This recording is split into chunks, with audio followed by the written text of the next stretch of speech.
une tentative de délégitimer Daesh, évidemment, dans une sorte de guerre culturelle, montrer que les barbares, c'est les autres et que nous sommes les défenseurs. Ce qui, vers les images qu'on a vues de destruction de musées, etc., ou même des Bouddhas de Bamiyan. De la propagande aussi. Ces images sont de la propagande. Oui, tout à fait. Donc, mais ils revendiquent ce rôle parce qu'ils ont un discours derrière. Là où il y a une dimension qui est quand même très importante, c'est celle du financement de cette guerre. Et en particulier, et c'est peut-être là qu'il peut y avoir une action plus efficace qu'elle ne l'est aujourd'hui, c'est dans le trafic des œuvres d'art.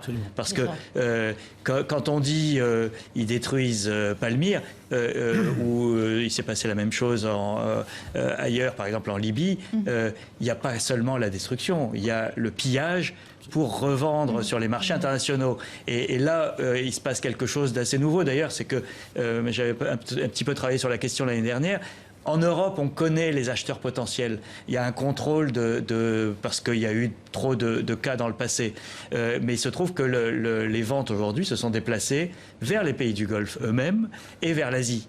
Et que c'est à Hong Kong ou à Bangkok qu'on trouve aujourd'hui des pierres, des statuettes, etc., qui arrivent de Libye ou de Palmyre.